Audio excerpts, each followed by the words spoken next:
Hello everyone, this is Jonathan Little, and today we're going to be reviewing a hand that I played in a $777 buy-in World Series of Poker event last year. In this hand, the blinds are 50-100, and we have 4,200 chips with ace-9 suited in the button cutoff hijack low jack seat.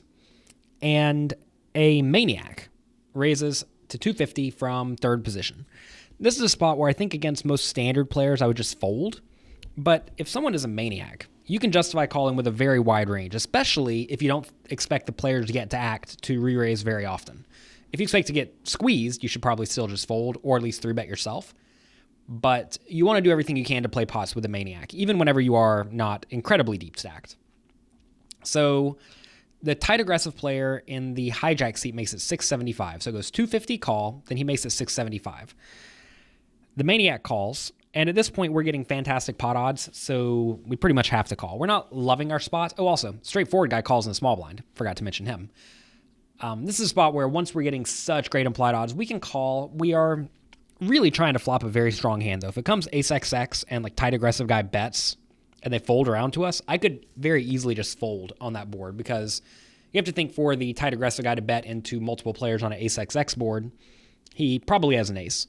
Most people would not bet with a worse hand. So in this situation, we're going to call. We're going to try to flop a strong flush draw, 2-pair, trips, something like that, and then go from there.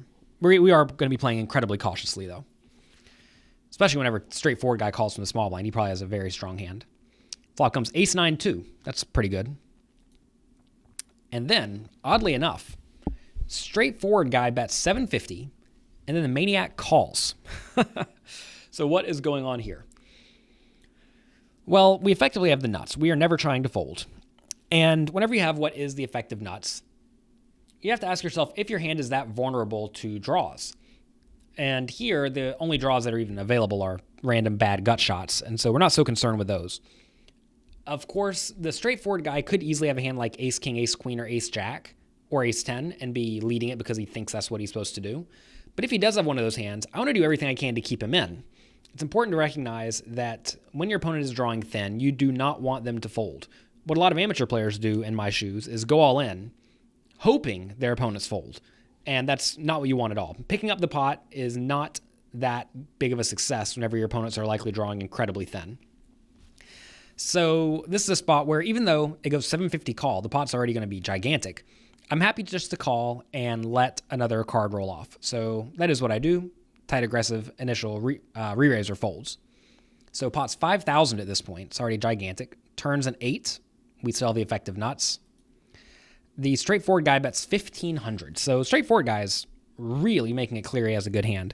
Whenever you see a straightforward player playing in this manner, you have to assume that he is confident with his holding. And once he makes it 1,500 into the 5,000 pot, given I only have 2,775 behind, I think my only option here is to go all in at this point.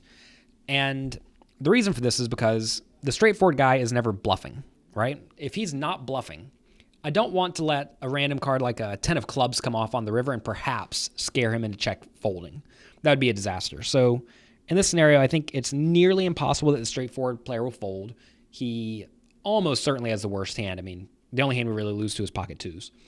So at this point, you do want to go all in. If the stacks were significantly deeper, I could still see calling because imagine we both had something like 6,000 behind. An all-in would certainly be a fine play under normal circumstances, but against a player like this, he may find a fold with a hand like ace-king, ace-queen, or ace-jack if you go all in for 5,000 more. So you always have to be very aware of the stack sizes and do not play in a manner that allows your straightforward players or straightforward opponents to easily get away from their pretty good hands. I would be pretty surprised to see anything in this spot besides ace-king, ace-queen, and ace-jack, and ace-10.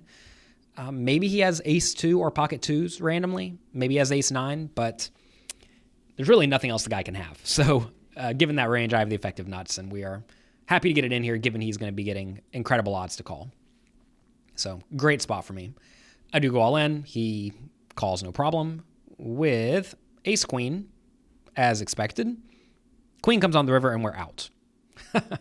So a lot of people look at this scenario and think, wow, you messed this up. You could have gotten him to fold on the flop. And I imagine if on the flop, this guy bets 750, Maniac calls, and I go all in, I actually do think the straightforward player would have folded. But by playing it this way, we got him to get his whole stack in, well, at least my whole stack in, drawing nearly dead. And even though we did get outdrawn here, that is perfectly fine. Anytime your opponent's drawing to relatively few outs, something like 6 or less, you have to be pretty happy letting them draw, assuming you think you can get the whole stack in by the river. Notice here that going to the river, we had, I don't even know how much, 92% equity or something. And whenever that's the case, the pot was 10,600 notice. That means we owned roughly 9,400 or 9,300 of those chips. And given we only put in 4,500 of them or so, that is a huge profit for us, about a 4,000 chip profit. On the flop, if this player bet, this player folded, and we shoved, and they both folded, notice in that scenario, the pot was maybe 2,500 plus 750. So 750 and 750. So maybe it was I guess roughly 4,000 chip pot, 4,500 chip pot. But we still have to fade people who have equity at that point. So anyway, this is a spot where we are thrilled to get it all in on the river, and sometimes you're going to get outdrawn. So that's going to be it for this video. Hopefully you enjoyed it.